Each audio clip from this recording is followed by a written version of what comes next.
Yo, hey guys, this is Mike. So let's go. Alright. Yes guys, seperti yang gue bilang dari minggu lalu, kalau misalnya gue akan melakukan obrolin race di setiap race teman-teman ya. Dan kebetulan emang gue mulainya dari Brazil, jadi tinggal 2 race doang, Brazil sama Abu Dhabi. Jadi ya langsung aja kita akan bahas race Abu Dhabi, apa aja yang terjadi dan menurut pandangan seorang Mike Denaldi. Jangan lupa untuk like dulu videonya, tinggal komen di bawah.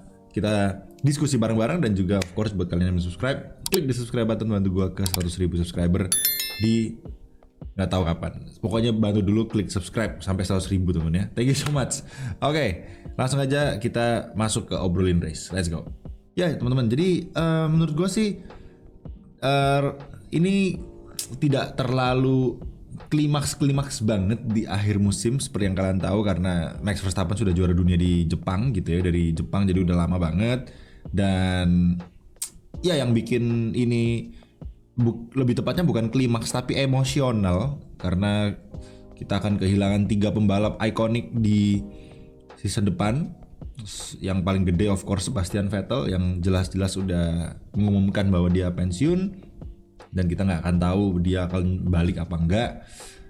Alonso percaya dia bakal balik kayak dirinya. Charles Leclerc sementara percaya bahwa Sebastian Vettel tidak akan kembali. Jadi ya, menurut kalian gimana? Apakah Seb akan balik kayak Michael Schumacher pada saat dia pensiun di Ferrari dan balik ke Mercedes? Menurut kalian gimana? Ya, di satu sisi kita juga punya Ricciardo dan juga Mick Schumacher ya, yang harus 4 driver ya guys ya. 3 driver ikonik, 4 driver ikonik. Sorry, gua ralat, gue lupa sama Latifi tuh. Anjir, sorry banget Latifi. Ikonik juga sih ya Latifi ya. 4 driver ikonik jadinya. Jadi Vettel, Ricciardo, Mick sama Latifi. Semuanya ikonik teman-teman. Gak ada yang biasa ya. Kalian pasti tahu lah masing-masing itu dikenal ikoniknya karena apa gitu ya. Jadi ya gue nggak perlu jelasin lagi teman-teman. Yang jelas ya sangat disayangkan. Tapi ya gimana lagi ya, namanya F1 cuma 20 driver, jadi gue rasa emang agak persaingannya super duper ketat di F1. Semua tim juga pengen menang. Ya kalau misalnya cabut dari tim, gue rasa itu hanya part of the business, part of the rotation lah ya. Jadi gimana lagi, 20 orang doang di satu dunia teman-teman, sementara pembalap tuh banyak banget gitu ya. Jadi ya we'll see, season depan gue excited banget, banyak driver-driver baru yang bisa dilirik juga. Tapi sebelumnya kita akan lebih ke pembahasan tentang balapan kemarin gitu ya. Balapan Abu Dhabi yang sekali lagi menurut gue tidak terlalu klimaks. Mungkin kita urut aja pelan-pelan. Gue udah catat juga beberapa, tapi gue nggak nyatet poin-poin race-nya, tapi gue lebih nyatet momen-momennya apa aja nih temen-temen. Nggak terlalu banyak juga sih. Tapi sebelum gue masuk ke catatan gue, mungkin gue mau recap sebentar kalau race kemarin itu sebenarnya menurut gue banyak hal-hal yang bisa diperbaiki sih dari semua tim ya. Karena kenapa kalau gue bilang bisa diperbaiki? Karena menurut gue teman-teman, di race Abu Dhabi terakhir ini kita bisa melihat bagaimana kerjasama atau teamwork itu nggak pernah ada, maksudnya nggak terlalu kental di sebuah tim. Menurut gua tim yang teamworknya paling bagus di akhir-akhir musim, maksudnya di balapan-balapan di beberapa tahun terakhir ini ya cuma Mercedes gitu ya, Bottas gitu. Menurut gua tim terbaik, dan at least si pihak timnya Mercedes juga berani untuk ngontrol Bottas untuk membantu Lewis Hamilton gitu ya. Sementara Red Bull di sini kondisinya di Abu Dhabi kemarin sampai ataupun Brazil, kita lihat kondisinya di mana Ferrari dan Red Bull juga nggak bisa ngontrol masalah per tim-timan gitu teman-teman ya. Jadi ya itu hal yang sangat menjadi tanda tanya besar buat gua, kenapa kok bisa ada hal seperti itu. Harusnya kan namanya satu tim ya, dan mereka juga cari duit buat kontraktor gitu kan. Nggak tahu yang driver standing gimana, tapi at least driver standing membantu drivernya untuk ya mendapatkan peringkat teratas lah ya, tempat terbaik, karena itu kan juga gengsinya tim juga. Wah, driver gua at least dapat P2 konstruktor. Kalau misalnya Red Bull kemarin Perez menang, standingnya P2 dan P1 gitu kan, keren juga gitu kan, prestis banget gitu loh. Jadi gue nggak tahu apa yang bisa diperbaiki. Banyak banget sih kalau menurut pandangan gue gitu ya, untuk Red Bull dan Ferrari terutama, dan mungkin untuk tim-tim lainnya kalau misalnya suatu saat nanti bakalan ada tim-tim fight seperti ini. Karena bayangin kemarin kalau misalnya Red Bull dan Ferrari itu sama-sama ngotot untuk beradu teammate, teman-teman. Itu wah, menurut gua sih gokil banget ya. Karena mereka kemarin startnya juga deket-deketan gitu kan, 1-2 Red Bull, Ferrari 3-4 bener ya. Jadi sebenarnya bagus-bagus aja gitu teman-teman ya. Ya sayang banget kemarin startnya bagus, Leclerc bagus, Perez, Max juga aman, dan kemarin nggak ada safety car juga teman-teman ya, event VSC nggak ada. Jadi menurut gua balapannya bisa dibilang cukup boring sebetulnya. Cuma ya ada, makanya gue nggak bisa terlalu banyak bahas balapannya kemarin, karena sebenarnya kalau dari segi balapan sih nggak terlalu banyak hal yang terjadi gitu ya teman-teman ya. Selain kontak antara Mick Schumacher dan Williams, Latifi gitu ya, kayak tahun lalu by the way. Jadi ya race-nya sih menurut gue biasa aja. Mungkin nanti kita akan bahas lebih detail race-nya di podcast Breaking Point teman-teman. Mungkin ya itu aja sih kalau dari race-nya teman-teman. Kita akan bahas poin-poin yang gue catat aja untuk final race yang emosional ini ya. Nih gue catat nih, poin pertama adalah Ferrari decent start ya. Nih gue tulis decent start, startnya cukup oke. Red Bull juga oke, jadi fight mereka bagus. Dan menurut gue teman-teman, menurut gue nih ya, apa yang bisa dilakukan Red Bull kemarin adalah ketika start Max Verstappen memberikan jalan ke Perez. Wah itu udah fix, itu udah no debat sih. Menurut gue itu harus teman-teman. Menurut gue tuh no debat, harus dilakukan. Dan gue nggak tahu kenapa kemarin Max Verstappen masih stay di P1, itu doang startnya. Jadi ya sangat disayangkan. Lagi-lagi itu miss dari Red Bull. Kalau seandainya kemarin itu Mercedes antara Lewis Hamilton dan Bottasnya di pole position, Lewis di P2, gue yakin Bottas akan ngasih jalan ke Lewis Hamilton pas start. Kalau misalnya Lewis Hamilton lagi fight untuk juara dunia gitu ya, atau fight untuk poin something lah. Ya itu yang gue heran kenapa nggak Max lakukan, karena atau Red Bull menginstruksikan gitu ya untuk Max, nanti startnya lu kasih Checo jalan. Udah, karena Max Verstappen kan udah bilang dia akan membantu Checo pas kelar dari Brazil kan. Max Verstappen udah bilang dia akan membantu Checo untuk mendapatkan P2 standing, bagaimanapun caranya kata Max Verstappen gitu kan. Jadi menurut gua kemarin nggak ada bantunya ya teman-teman ya, nggak ada bantu sama sekali selain cuma bilang tires are okay, tell Checo to push. Ya elah gitu doang pak, itu ya semua orang juga bisa anjir, cuma bilang gitu doang ya kan. Kalau menurut gua sih Max Verstappen masih nggak tahu cara jadi tim yang baik. Dia padahal kemarin di wawancara dia bilang dia adalah teammate yang baik. Kalau menurut gue sih enggak. Sorry banget Max Verstappen. Ya gimana ya? Memang secara pace sih Max Verstappen sih emang terlalu ngacir teman-teman ya. Kalau compare sama Perez ya memang nggak bisa ngomong ya. Kalau misalnya Max Verstappen mau bantuin Perez mah sebetulnya emang agak susah kalau melihat pace-nya kemarin. Tapi at least ada itikat baik gitu kan yang dilakukan oleh Max Verstappen. Misalnya nih Max Verstappen lap di turn pertama ngasih jalan ke Sergio Perez, itu udah itikat baik menurut gue teman-teman. Gue yakin bang kalau misalnya ngasih jalan ke Perez nanti juga ke salip sama Ferrari yang di posisi ketiga. Ya memang bisa sih, tapi kan ya mereka ngelakuin formasi gimana dan sedemikian rupa lah manuvernya untuk bisa ngelolosin Perez, tapi Max tetap di P2. Gue yakin Max juara dunia pasti bisa melakukan hal tersebut lah. Dan kalau misalnya di depan nggak sengaja Leclerc lolos juga nih, katakanlah Max maksudnya baik mau ngasih Perez ke P1, kesalip sama Leclerc juga nih. Jadi posisinya jadi 1-2 Perez Leclerc, 3-nya Verstappen di lap pertama gitu ya. Ya salip aja balik, Max Verstappen kenceng kok, kenapa bingung gitu kan. Jadi kalau menurut gue bisa aja gitu dilakukan seorang Max Verstappen untuk membantu Checo. Apalagi Gua kalau jadi Ceko nih punya teammate Max Verstappen yang udah nothing tulus, dia udah world champion, udah nggak perlu menang lagi. Ya gue sih akan sangat amat percaya gitu dia bisa battlein Leclerc sampai gila-gilaan, sampai Leclerc ketahan mati-matian gitu temen-temen ya. Gue sih bakal percaya itu, tapi sayangnya kemarin kalian lihat sendiri nggak ada gitu perlakuan dari seorang Max Verstappen bisa membantu si Ceko gitu temen-temen ya. Jadi ya saya sangat-sangat disayangkan.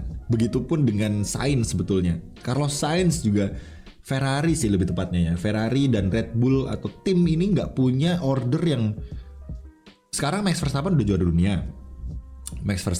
dunia. Poinnya juga udah nggak penting lagi. Apa yang dicari kalau misalnya rekor kemenangan juga udah dilewatin dengan 14 win kalau nggak salah. Sekarang tambah kemarin jadi 15 ya berarti ya. Atau berapa gue juga tepatnya gue gak lupa, pokoknya rekor kemenangan terbanyak lah gitu ya. Jadi harusnya kemarin tuh ada andil antar teammate lah. Andai kemarin, bang emang lu caranya gimana kemarin? Yaitu salah satunya Max Verstappen kasih Ceko di turn 1. Cara kedua, kalau misalnya nggak kayak gitu, misalnya terlalu risky nih kita kasih Ceko di turn 1, Max go for long teman-teman. Jadi misalnya, apaan bang maksudnya go for long? Go for long ya Max nggak masuk pit stop untuk nantinya akan menahan seorang Leclerc. Atau misalnya Max Verstappen startnya pakai ban hard misalnya gitu. Ban hard kan bisa banget tuh, apalagi dengan pace yang dimiliki Max Verstappen yang super duper kencang gitu ya. Harusnya Red Bull percaya bahwa Max Verstappen bisa membattlein Charles Leclerc di ban yang kan misalnya Leclerc start medium, Verstappen start aja pakai ban hard gitu kan, lebih pelan tuh dari Ceko di ujung-ujungnya. Jadi at least Verstappen masih bisa ngegangguin lah, istilahnya ngegangguin Leclerc lah guys gitu kan. Dan misalnya Leclerc kan medium nih, of course Leclerc akan masuk lebih early kan. Misalnya awal-awal digangguin sama Max bisa ban hard, tapi kan lama-kelamaan ban mediumnya juga akan bagus ya. Jadi Leclerc kabur sama Perez gitu ya, ya of course Perez juga harus ada andil battle sama Leclerc ya, nggak bisa kita ngandalin Max Verstappen doang gitu, namanya juga Ceko yang battle gitu kan. Tapi at least Max Verstappen juga awal-awal udah membantu menggunakan ban hard nih gitu kan. Oke, lap kesekian of course Ceko dan Leclerc akan masuk lebih dulu karena bannya medium, Max Verstappen ban hard. Dan kalau misalnya Leclerc masuk ganti ban, of course bannya lebih fresh, Max Verstappen bannya udah aus, udah degradation dan lebih lambat. Suatu ketika Leclerc akan mengejar Max Verstappen yang belum masuk pit stop nih teman-teman. Nah, disitulah Max Verstappen juga akan bisa menahan seorang Leclerc. Kayak misalnya Ceko tahun lalu kan Ceko juga gitu, stay long untuk nahan Hamilton gitu kan. Kayak gitu, mirip-mirip sih sebetulnya. Padahal Red Bull udah punya senario tahun lalu gitu, Ceko menahan Lewis Hamilton. Kenapa strategi ini nggak dipakai untuk menahan Charles Leclerc? Ya masalahnya kan ini Max Verstappen udah nggak mencari apa-apa lagi gitu kan, World Champion udah kelar. Jadi gue agak kecewanya itu, ya gue seneng ya, gue sebagai tifosi sih gue happy. Leclerc kemarin P2, thank you banget kemarin, nggak ada andil teammate sama sekali. Dan untungnya kemarin Dewi Fortuna juga kepada Leclerc gitu, karena Ceko kan kemarin kenceng banget tuh pakai fresh tire, sementara Charles Leclerc kan nggak pit stop sama sekali kemarin, one stop doang maksud gue. Jadi Ceko ketahan Hamilton, ketahan sama blue flag gitu ya. Jadi kemarin hoki sih Leclerc bisa bertahan di P2, ada hokinya lah gitu. Selain memang kemarin dia juga cukup konsisten lah ya pace-nya di akhir-akhir, walaupun kencengan Ceko 1 detik tiap lap, 1 detik gitu kan. Jadi hoki-hokian lah, karena Ferrari kan pelan teman-teman ya. Buktinya Ceko aja bisa lebih kenceng daripada Leclerc, yang mana Leclerc tuh kenceng banget kan di awal-awal musim menandingi Max Verstappen. Jadi kemarin tuh Ferrari pelan sebetulnya gitu loh. Jadi ya nggak hokinya Ceko dan nggak ada andil dari teammate-nya si Max Verstappen ini teman-teman ya.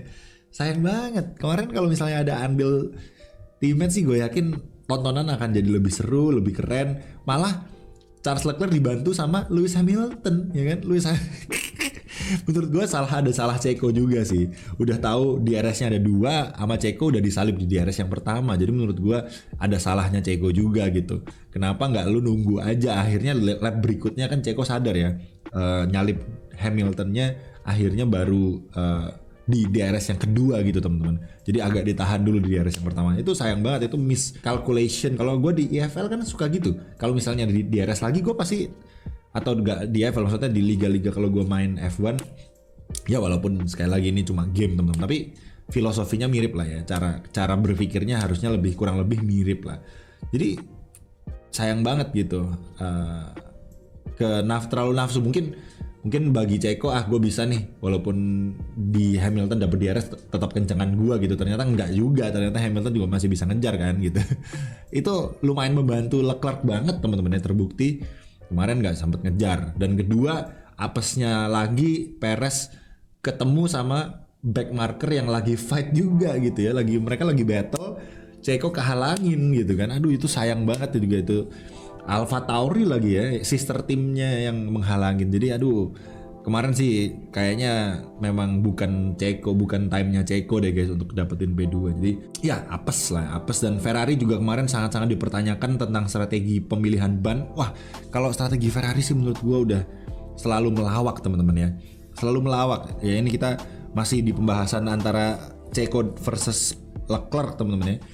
Masih sangat-sangat lawak sekali strateginya Ferrari. Kalian bisa lihat banget kemarin begitu Ceko masuk, Leclerc gak dimasukin guys. Yang pertama ya, yang one stop. Untungnya ujung-ujungnya one stop ya.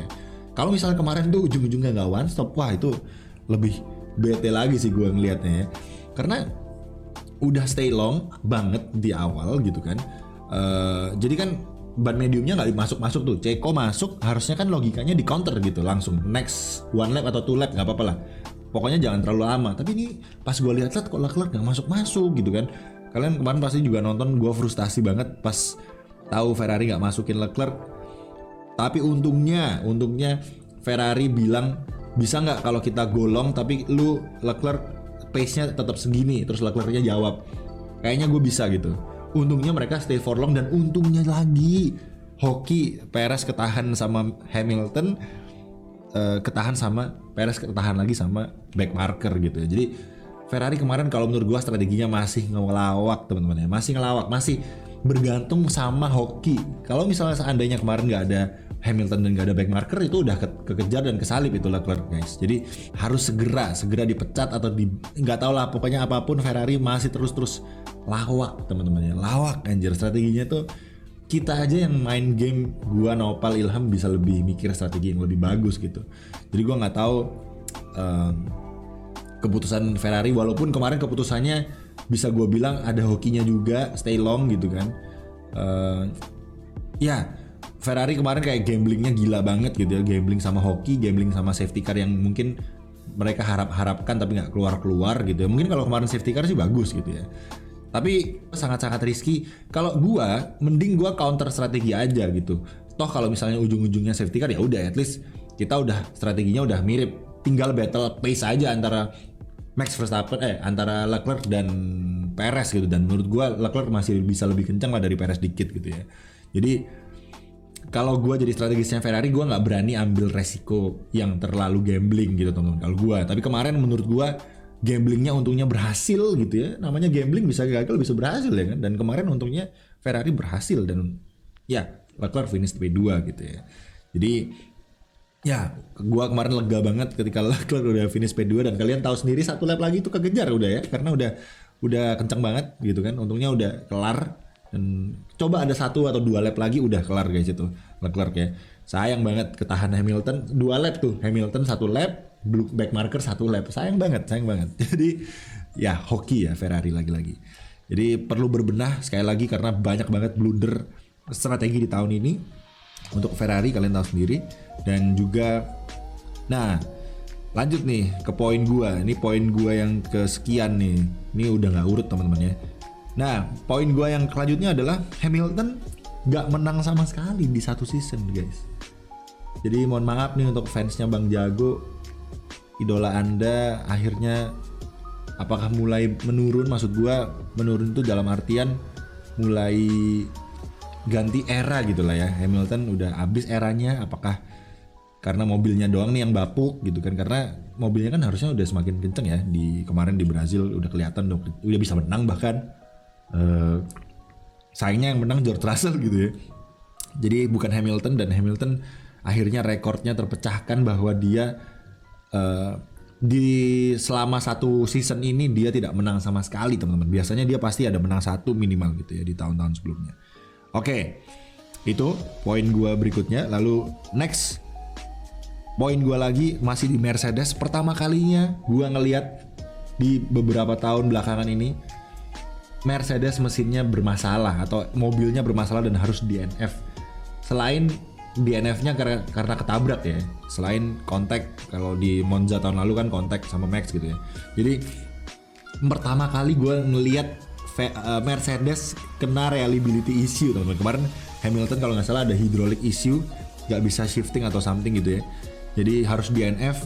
Itu juga hal-hal yang menarik ya, tumben-tumbennya gitu. Apakah karma ini dalam artian gini teman-teman. Tahun lalu Sergio Perez itu menahan Lewis Hamilton mati-matian dan akhirnya DNF Checo. Tahun ini Hamilton menahan Checo mati-matian, ya mati-matian juga sih, satu lap doang ya, dan Hamilton DNF gitu. Jadi nasibnya sama teman-teman ya. Itu menarik sekali teorinya. Itu poin akhirnya Mercedes dia, tapi baru sekali doang sih teman-teman ya, nggak bisa disimpulkan apa-apa gitu. Karena selama bertahun-tahun Mercedes mesinnya itu bagus banget teman-teman ya, dan baru sekali ini gitu ya, pas di akhir balap lagi ya, kasian banget. Oke, poin gue berikutnya, Alonso juga nggak finish guys ya. Nih poin gue berikutnya, Alonso tidak finish. Alonso sedih banget. Ini nanti akan menyambung ke poin gue terakhir teman-teman ya. Alonso dan Hamilton DNF itu sangat-sangat disayangkan. Alonso untungnya dia nggak pensiun kayak Vettel, jadi masih bisa balapan lagi tahun depan. Jadi santai aja untuk Alonso. Nah, ini poin gue setelahnya teman-teman ya. Sebastian Vettel donat sendirian guys. Ya ini kita udah masuk ke momen, menurut gue momen yang emosional banget, mengharukan lah ya, untuk terutama untuk fansnya Vettel. Kalian pasti lumayan tersentuh lah dengan ending yang kemarin. Gue kemarin bilang kepingin ngeliat Vettel di podium, at least diajak gimana pun caranya, ajak Vettel ke podium gitu teman-teman. Itu pasti akan mengena banget, karena ya sayang banget di akhir gantung setir gitu. Gantung setirnya dia nggak bisa merasakan gimana podium untuk terakhir kalinya, at least gitu kan. Sayang banget. Jadi ya kemarin gue berharap bisa diajak ke podium, tapi ternyata nggak bisa gitu ya teman, nggak ada kayak gitu. Tapi ya kemarin tuh gue menyimpulkan atau membuat teori sendiri teman-teman ya. Teorinya tuh kemarin kan Sebastian Vettel donat sendirian. Dan menurut gua itu kayak filosofi gitu ya. Kan harusnya kalian berharap kemarin tuh Vettel donatnya bareng Hamilton dan bareng Alonso gitu kan. Tapi Alonso dan Hamiltonnya bisa-bisanya DNF. Hamilton DNF loh guys, jarang banget. Itu kayak udah pertanda banget gitu ya, bahwa kayak kita berpisah di sini. Congratulations untuk Sebastian Vettel, lu udah mencapai titik terhebat lu gitu kan. Lu pensiun, silahkan lu donat sendiri. Kita ngelihat aja dari pit box gitu ya. Anjir, itu gue nangkepnya ya bikin sendiri sih, tapi kayak kesannya kayak gitu teman-teman ya. Kayak Vettel donat, lu bayangin ada Lewis Hamilton dan Alonso lagi rangkulan gini di pit wall gitu, ngeliatin Vettel lagi donat guys. Wah anjay. Ya walaupun lebih kerenan mereka donatnya bareng ya. Tapi kemarin juga kalau dipikir, ya ini lagi-lagi nih gue mengada-ngada sih, tapi kalau kalian berimajinasi sedikit gitu ya, kemarin Vettel donat sendirian, tapi Hamilton dan Alonso di pit wall itu ya, yang ada tembok jaring-jaringnya itu, ngeliatin Vettel lagi donat. Anjay, itu emosional banget sih guys. Sayangnya nggak gitu ya, maksudnya ya Hamilton pasti pulang paling ya kemarin sama Alonso. Sayang banget. Ya banyak momen-momen haru sih kemarin, terutama karena Vettel juga. Dan ya congratulations lah untuk Sebastian Vettel udah achieve Berarti dia berapa? 18 tahun di F1 ya, kalau nggak salah. Jadi tahun 2009 kan dia masuknya, 2009 atau 2008 ya. Pokoknya di BMW dulu, gue lupa juga. Jadi ya, congratulations untuk Sebastian Vettel, keren. Dan good luck untuk merawat anaknya, semoga. Gue sih jujur-jujuran kalau ditanyain ngarep Vettel balik, gue sih enggak. Karena betul kata Vettel, kasih kesempatan untuk muda-muda ya, walaupun muda-mudanya ya ada Alonso juga gitu ujung-ujungnya. Nggak muda juga, tapi gue lebih suka yang muda-muda teman-teman. Dan Vettel pun juga bilang memberikan kesempatan yang lebih muda aja, karena dia juga udah 18 tahun di F1. Dan gue lebih demen Vettel lanjut balap, mungkin di rally gitu nggak apa-apa, di tempat lain, jangan balik ke F1. Karena lu udah pensiun balik lagi tuh awkward man. Perpisahannya udah sangat-sangat kayak lu bayangin nih guys. Lu udah pensiun, udah perpisahannya kayak gini, ada pakai baju dan kesep dan segala macem. Perpisahannya emosional banget gitu kan. Terus 2 tahun kemudian lu balik. Terus nanti beberapa tahun lagi lu memutusin untuk pensiun lagi gitu. Apaan coba? Kan aneh ya, perpisahan lagi gitu. Kan awkward banget. Lu ntar lihat Alonso nih. Alonso ketika pensiun lagi awkward anjir pasti. Jadi kalau menurut gue sih jangan balik lagi karena nyari apa gitu. Nggak usah balik lagi. Sayang gitu, kayak bener-bener udah legenda. Kalau legenda balik lagi tuh kayak jadi legenda gitu kan. Sayang banget teman-teman. Kayak Alonso nih balik lagi, dia sayang gitu menurut gue. Jadi ya gue harap sih Sebastian Vettel nggak balik lagi. Maksudnya bukan karena gue nggak mau ya, karena lebih baik seperti itu teman-teman ya. Menurut kalian gimana? Apakah Sebastian Vettel akan balik lagi? Tulis di kolom komentar. Oke, mungkin itu aja teman-teman rangkuman acak gue tentang balapan kemarin dan tanggapan gue tentang balapan kemarin. Mungkin nanti gue akan bikin segmen lagi tentang rangkuman selama 1 season ini teman-teman, atau mungkin di breaking point aja gitu ya. Jadi ya, kalau gue ada yang miss tentang race kemarin, silahkan kalian tulis saja di kolom komentar. Itu aja teman-teman, thank you so much yang udah nonton. Semoga kalian enjoy, ini udah lama banget jadi gue gak mau lama-lama.